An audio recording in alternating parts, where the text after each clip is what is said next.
Hola, ¿qué tal? Buenos días, tengan todos ustedes. Pues como siempre, para nosotros es muy grato que nos vuelvan a conectar para que podamos nosotros expresar hoy nuestros comentarios, como siempre. Y hoy el tema que queremos hablar son sobre las poéticas colonizadas y particularmente de lo que está pasando ahorita con los migrantes latinoamericanos, entre ellos millones de mexicanos que están protestando, salieron a la calle a reclamar sus derechos porque la gran mayoría están trabajando allá de manera legal. Sin embargo, en el contexto de que Estados Unidos está padeciendo una fuerte crisis económica de carácter interno, de tal modo que de ahí ha decidido para remediar, subsanar esas profundas grietas que está sufriendo en los campos digamos, de los aspectos financieros, de la venta de energía, de las bases informáticas, perdón, de las tecnologías digitales actualmente, también está padeciendo de otros problemas graves estructurales, repito, a nivel interno. Y bueno, pues ellos dependen de una economía de guerra que es fundamental para la sobrevivencia del imperio tal como lo conocemos. Así que son tres, cuatro las causas en sí, repito, que ha llevado a la Casa Blanca que preside Donald Trump y la cúpula militar del Pentágono, y desde luego están detrás de toda esta política los hombres más ricos de Estados Unidos. Entonces de eso queremos hablar y pues le cedo la palabra a Pepe para que él nos dé inicialmente sus comentarios. Gracias, maestro. Pues yo he observado que la política de Donald Trump desde que llegó al poder es una política que alberga como cierto miedo, o sea, miedo hacia los inmigrantes, miedo a que sigan en aumento pues, la presencia de inmigrantes en Estados Unidos, pero pues yo pienso que son miedos infundados porque o sea, el inmigrante lo que busca nada más es trabajar, tener un trabajo, tener ingresos y pues no hay por qué preocuparse si el número de inmigrantes en Estados Unidos cada año aumenta en miles, porque yo pienso que a Donald Trump le falta estudiar las culturas de los pueblos americanos, bueno, de Latinoamérica, porque no conoce la cultura de los pueblos latinoamericanos, de Centroamérica, de Sudamérica y de México, ¿no? Porque si los conociera, pues supiera que no hay por qué tener ese temor de que el número de inmigrantes siga aumentando en Estados Unidos, porque ellos nada más buscan trabajar y buscan este, tener ingresos para sus familias y no les interesa ningún tipo de adquirir ningún tipo de poder social, o sea, nada más buscan trabajo, yo pienso, ¿no? Sí, sí, pues de hecho también, como dices, tiene miedo y es un miedo que se extiende porque hay una feroz competencia con otros imperios. Eh, en una disputa por los mercados y por apoderarse, como le hemos dicho aquí infinidad de veces, de otros recursos muy valiosos naturales de América Latina y de otras partes del mundo. De ahí que esta competencia, especialmente China, que es ahorita la economía más avanzada, el comercio más avanzado y que incluso va a la cabeza en el desarrollo de la tecnología digital y de la inteligencia artificial. Y luego, bueno, pues tiene enfrente en los campos de batalla, pues también a Rusia, también a la India y algunos países, muy pocos de la Unión Europea. Así que Donald Trump tiene enemigos hasta para prestar en el mundo de la geopolítica capitalista. Entonces recordemos que principalmente se trata de una economía de guerra. Y desde luego que, como tú acabas de comentar, pues sí, nuestros migrantes se han ido de aquí por dos razones. Una muy especial porque todos los países en América Latina han padecido gobiernos, dijéramos, incompetentes también, que no han satisfecho las demandas laborales de empleo de muchos de miles o millones de latinoamericanos. Por eso han tenido que emigrar y además algunos quizás seducidos por el dichoso encanto del sueño americano, ¿no? El American Way of Life, que fue creado desde, digamos, el apoderamiento, o más bien la expresión política que hizo Thomas Jefferson en 1748, creo, en que Estados Unidos tendría que ser el dueño de América Latina. En eso consiste precisamente ese anhelo totalmente imperialista de que ellos son dueños de América. Y bueno, pues ahora se sienten también predestinados a querer invadir y, repito, conquistar otros países, porque de eso depende básicamente su economía, aparte, pues, de la cuestión de la venta de las armas a otros países. Es una civilización totalmente belicista.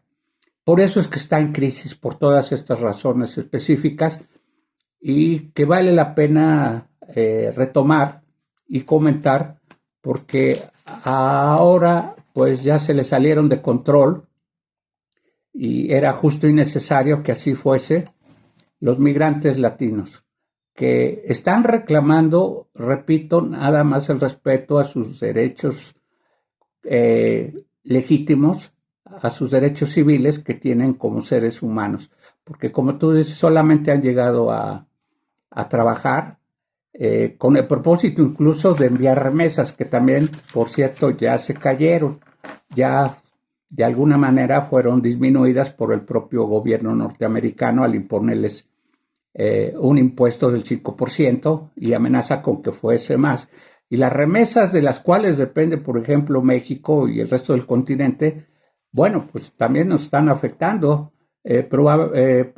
Posiblemente provoquen hasta una deflación, es decir, una caída de las economías locales, regionales del continente americano, en especial.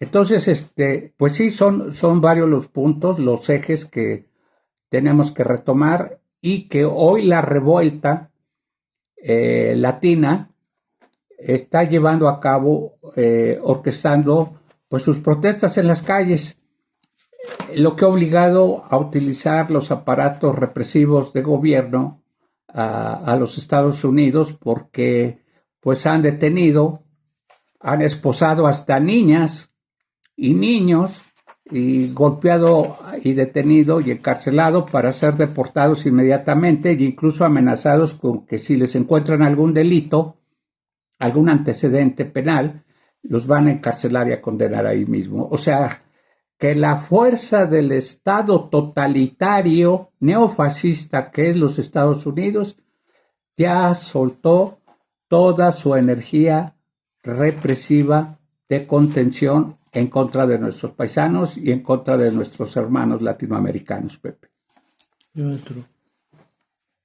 Pues un poco para apoyarnos en los comentarios que estamos haciendo,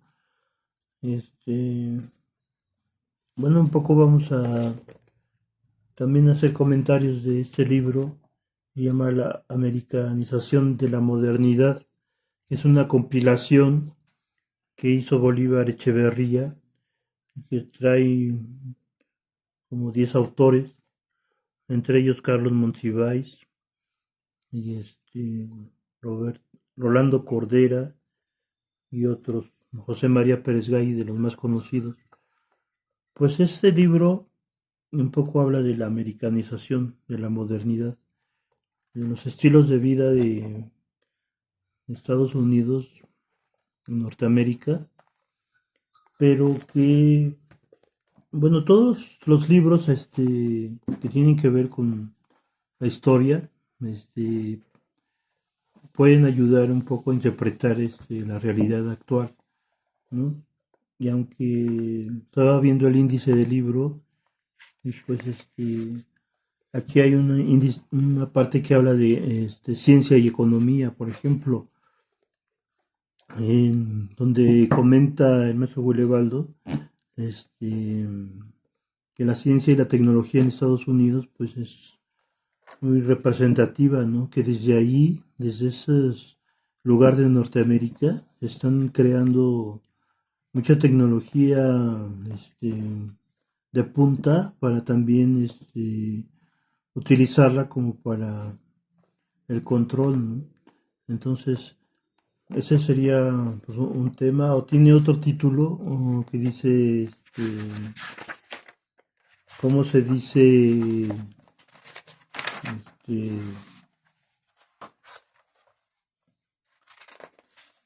¿Cómo se dice? Bueno, tiene otro título que dice del psicoanálisis y el feminismo, y así varios, pero pues ese es el comentario. Sí, habría que tomar en cuenta un punto muy fino con respecto a que a hoy en el mundo entero las principales teorías sociales críticas, o sea, de análisis de las realidades de todo lo que está pasando en varias partes del mundo, se están desarrollando más ahora en Inglaterra. En las universidades, por ejemplo, Oxford y Yale, son las que prácticamente y probablemente junto con la de Harvard, las que estén desarrollando más teorías sociales, pero no son simplemente ideas inorgánicas sueltas, porque no son investigaciones hechas al azar, no, son teorías que están analizando la realidad histórica, como lo hizo, por ejemplo, Carlos Marx y Engels, que también están siendo nuevamente estudiados en estas universidades, ¿verdad? Para transformar la realidad, para transformar un sistema injusto. Estados Unidos y China, por ejemplo, o Rusia, que son ahorita la fuerza tripartita global más poderosa del planeta, presumen de que ellos están haciendo construyendo este tipo de teorías. No es cierto. En ese sentido, el conocimiento, y tenemos que reconocerlo y aceptarlo, provienen del viejo imperio inglés, para variar, que lo utilizaron también para llevar a cabo su colonialismo, por ejemplo, en África, en la India, en la misma China, en el siglo XIX, ¿verdad? Entonces, estos conocimientos que hay que poner al día y que sirven precisamente para hacer el análisis de manera objetiva y científica, socialmente hablando, de lo que está pasando en el resto del mundo.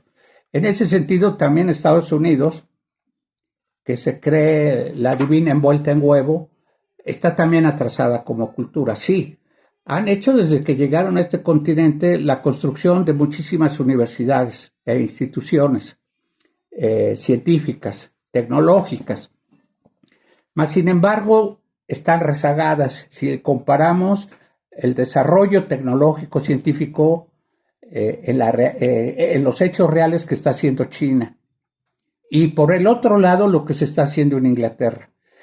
Esto también a nosotros como mexicanos y latinoamericanos nos debería de preocupar, porque en México, por ejemplo, la dichosa izquierda mexicana o latinoamericana está todavía muy atrasada, muy rezagada en cuanto a crear pues nuevas concepciones, nuevas visiones mucho más amplias, mucho más utilitarias, más pragmáticas. No, aquí todavía en México o en el resto de América Latina se están peleando como izquierdas de quién va a la cabeza, de que ellos tienen los partidos, los controles de los poderes legislativo y senadores y diputados, pero es una disputa interna por el poder. Pero todas estas fuerzas, repito, de izquierda, no tienen nada de actualización. O sea, se necesita actualizar también las ciencias sociales. Acá, al contrario, se han disminuido los presupuestos para las universidades, para la cultura, para el desarrollo de la ciencia y la tecnología. Fue disminuido, desaparecido el Consejo Nacional de Tecnología y Ciencia en México, por ejemplo, el sexenio pasado y hasta la fecha. Hay un déficit terrible en la educación pública en México. No está funcionando o no ha funcionado, y menos desde hace 7 años. Así que tenemos, pues digamos, un muy preocupante y grave déficit intelectual. Intelectual, repito, sobre el desarrollo de las teorías sociales. Yo creo que por eso es la reaparición, el resurgimiento del marxismo. Me refiero a Marx y me refiero a Engels, que están siendo retomados nuevamente por grandes intelectuales, pensadores, marxólogos, ¿verdad? Porque Marx dio con las respuestas oportunas respecto a su crítica del sistema capitalista. No ha habido otro más que él y Engels y probablemente Lenin, quienes se dieron cuenta de que es un sistema de aplastamiento social, de despojo salarial, de sufrimiento psicológico. Eso es por lo que han estado volviendo a nuestra época presente los textos críticos de Marx, de Engels, de Lenin y de otros. Así que este vacío es el que no llena México, porque nada más cuenta con un partido de Estado, pero que está nada más preocupado por mantener el poder, nada más, obsesionado por no perder el control, los privilegios que se dan a través del sistema político. Eso es una verdad constante y sonante en nuestra actualidad. Y eso es esa es la razón muy clara de lo que nos está pasando también. Pero ahorita que Pepe comente, ya tocaré el tema de los latinos que están en revuelta ahorita en Estados Unidos y que están ocurriendo varias cosas. Incluso ayer fui entrevistado por algunos sociólogos para dar mi opinión sobre mi percepción de lo que está pasando en Los Ángeles, California. Pues las protestas en Los Ángeles pueden un poco evidenciar y mostrar que los trabajadores también pueden ser radicales, ¿no? Que los trabajadores pueden parar el proceso pues, de producción, que pueden ser radicales, que no les importa un poco dañar el capitalismo, sino cuando son dañados en sus derechos, pues pueden provocar un caos, pueden provocar acciones radicales para que no les importa que el capitalismo funcione o no funcione, sino estas protestas en la calle, en Los Ángeles, estas manifestaciones, pueden mostrar que les importa poco el funcionamiento del capitalismo, ¿no? O sea, que muestran su radicalidad y que lo único que quieren es trabajar, ¿no? Pero pues, al ser reprimidos, al ser detenidos, encarcelados, pues ahí está pasando algo, ¿no? Que no se comprende pues, a la clase trabajadora y que pues también ella puede responder, ¿no? Sin ningún temor. Sí, bueno, pensemos en base a lo que dices, Pepe, que Donald Trump y su cúpula, su élite, no son perfectas. Totalmente no son perfectas como para decir que tienen la razón o les asiste todo el derecho del mundo para hacer y deshacer lo que quieran en el horizonte, en el presente actuales. No, para nada. Porque irónicamente, como se ha dicho por parte de especialistas, ¿verdad? Que Estados Unidos, si saca a todos los mexicanos y a todos los latinoamericanos en bloque, de Estados Unidos para crear una alternativa laboral a favor de sus ciudadanos, estaría metiendo en una crisis terrible a la misma economía de Estados Unidos, porque la mano de obra, en el caso de los migrantes, es una mano de obra productiva, creativa, talentosa también diría yo, que ellos no tienen. Porque, por ejemplo, la mayoría de migrantes hacen los trabajos más difíciles, más complejos, en todos los servicios. Si Estados Unidos saca, expulsa, deporta a todos los migrantes, va a tener un grave problema, porque también está confirmado que la mayoría de estadounidenses de clase media baja o pobres, no están dispuestos a hacer esos trabajos, digo, tan arduos, tan difíciles, desde hace mucho tiempo. No están dispuestos, o sea, no saben, no aceptan ir, por ejemplo, a una jornada laboral de 12 horas corridas a los campos agrícolas para explotar todas sus legumbres, todas sus frutas, etcétera. No lo aceptan. Consideran que son trabajos para ellos muy mal pagados y además muy, pues muy difíciles de llevar a cabo, incluso hasta dolorosos. Ahí está provocando un hoyo, donde saque a todo el mundo de migrantes de Estados Unidos, la economía de Estados Unidos, no digo que se pueda venir abajo, no, pero sí va a sufrir demasiado durante todo el tiempo en que logre volver a, digamos, equilibrar esa oferta demográfica de carácter laboral. Entonces ahí está un punto. El otro punto que ayer me entrevistaban, me preguntaba un grupo de sociólogos, es que cuál era el calificativo en base a varias categorías, cómo calificaba yo la protesta de los mexicanos, que alguno de ellos sobre un carro, una fotografía que ya dio la vuelta a medio mundo, agitaba una bandera mexicana. Y bueno, estaban viendo un movimiento, me decían los sociólogos ellos, un movimiento nacionalista, además de otro tipo de fenómenos que estaban pasando con los migrantes mexicanos.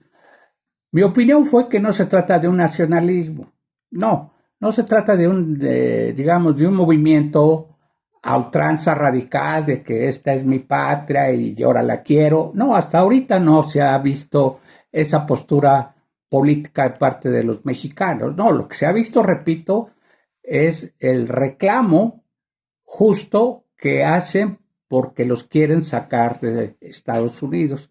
Ahí se concentra. Entonces se ha convertido, aunado a que los migrantes latinos, los restantes de otros países como por ejemplo El Salvador, Honduras, Brasil, Perú, todo el sinnúmero, toda la gama racial de Latinoamérica se ha sumado porque los mexicanos son la mayoría. Quizá ustedes no sepan y si no se los comento. Eso sí, el 80-90%, casi el 100%, mejor dicho, de mexicanos son guadalupanos, son católicos, son los que más han construido iglesias católicas en honor de la Virgen de Guadalupe en los Estados Unidos y también, según lo que yo constaté personalmente, también algunas en las ciudades principales de Canadá.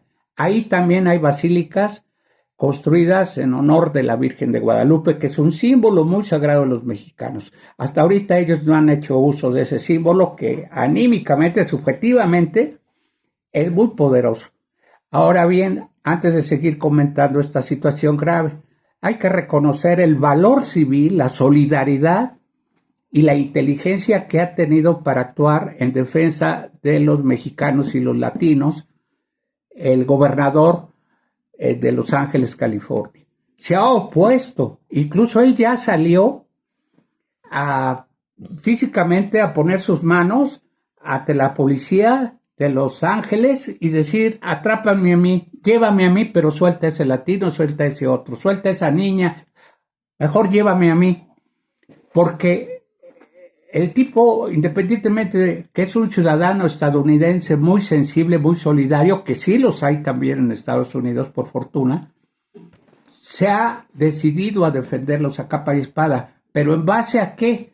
No tan solo a que son importantes para la economía norteamericana, sino que los latinos también son un reflejo, un índice demográfico muy poderoso de que Los Ángeles, California, toda la California es de migrantes. Han llegado de todo el mundo. Es una de las ciudades más desarrolladas y la que contribuye con sus impuestos al mantenimiento de todos los Estados Unidos. Así que, repito, Donald Trump no es perfecto ni está actuando, digo, porque no está viendo esas circunstancias, digamos, históricas, demográficas, laborales y políticas, de lo que representa esa postura de su propio gobernador, el cual ya fue amenazado por Trump públicamente y le dijo, bueno, ya no te voy a dar recursos federales del gobierno si tú sigues apoyando a tus migrantes. ¿Qué le contestó el valiente gobernador de Los Ángeles? Que repito, también hay valientes estadounidenses en los Estados Unidos, que dijo, atrévete y yo dejo de pagar impuestos. ¿Y qué pasó con Trump? Pues que casi tembló del miedo y del coraje y la rabia de la respuesta. ¿Por qué? Porque California o Los Ángeles son los que aportan más impuestos, diría yo, como Cataluña, que mantiene con sus impuestos y Barcelona a casi a todo el imperio español, a todo el gobierno español, a toda la monarquía española. Son los lugares más prósperos e industriales y que son además los que pagan mayores impuestos. De tal modo que muchos ciudadanos viven de esos impuestos. Y muchos ciudadanos, en su mayoría en Estados Unidos, viven de los impuestos de California y especialmente de Los Ángeles, que es una de las ciudades más desarrolladas del imperio y de fuera del imperio. Esos son los factores que hay que analizar en relación a esta protesta ciudadana, como dije yo ayer, de resistencia civil latinoamericana. No confundir con otras categorías ni con otras cosas. No es comunista, no es anarquista, no es nada de eso. Es resistencia civil que está agrupada en torno a la defensa de sus derechos civiles, simplemente. Maestro, un poco ya para ir terminando, pues estamos nosotros acostumbrados a cómo es una realidad, ¿no? Una realidad o realidades en cada país, en cada ciudades, hay un cierto estándar de realidad, entre comillas, normal, ¿no? Pero cuando suceden cosas así, acciones, hechos tan fuertes, parece que la realidad cambia, ¿no? O sea, cambia la realidad y se pueden desvanecer otras realidades. Entonces, de hecho, ¿qué es lo que hace que las sociedades se cambien y se agiten y se transformen? Pues precisamente los hechos que ocurren en esas sociedades, o sea, y que provienen pues de ideas un poco infundadas, ¿no? Cuando ya las ideas son operadas, ya son llevadas a cabo, pues entonces crea todo esto. Pero yo pienso que en todas las sociedades y ciudades de todos los países hay una realidad, entre comillas, que se puede apreciar como algo normal, pero también existe lo que es pues las anormalidades, o no sé. Pero pues ese es mi comentario. Sí, pues hay que estar advertidos y al pendiente del análisis geopolítico, porque es el avance de las ultraderechas, de esas tendenciosas, o sea, que les gusta imponer gobiernos totalitaristas, racistas y criminales. O sea, ese es el gran peligro latente que está pendiente, o que está pendiendo, perdón, sobre nuestras cabezas como ciudadanos del mundo. Así que habría que recordar eso y que desde que llegó a Estados Unidos, llegaron los ingleses, las colonias inglesas que aquí poblaron Norteamérica, ellos después incluso de una guerra civil que tuvieron entre norte y sur, que no tuvo que ver nada con el capitalismo, sino con el control constitucional de Estados Unidos de carácter electoral. Ellos nunca tuvieron mayor fin que respetar y consolidar su constitución. Bueno, estaba de por medio la explotación de los esclavos negros. Eso les sirvió como argumento para siempre estar unidos, ¿eh? Después de que lograron la paz interna, esa fue una guerra civil al interior de los Estados Unidos, ellos ya se sintieron predestinados a rechazar el capitalismo y el marxismo de Europa y a crear su propia visión de la realidad histórica. Desde entonces no han parado. Jefferson, Dewey, Washington, Roosevelt, y puedo citar infinidad de autores, los llamados 5 padres de la patria, que dijeron, somos los dueños de América Latina y vamos a apoderarnos de todo el mundo. Se creen señalados por la mano de Dios, se creen predestinados para crear una tercera Roma imperial. Es su sueño y su viejo anhelo. Esa paranoia que ya ha sido denunciada, por ejemplo, como críticos como Gilles Deleuze y Félix Guattari en sus libros, mencionando que esta cúpula militar y cúpula financiera y política sufren de paranoia y sufren de perversión. Así que tengamos cuidado, porque el sueño de Hitler fue que si ganaba la guerra, si triunfaba el nazismo, lo sacaba adelante, él iba a establecer un dominio mundial por espacio de 1000 años. Y es lo que está tratando de hacer Trump ahora con todo mundo, incluidos nuestros hermanos de sangre y nuestros hermanos latinoamericanos, no nada más mexicanos. Así que aquí terminamos los comentarios y seguiremos comentando e informando a todos ustedes. Gracias. Gracias, hasta la próxima.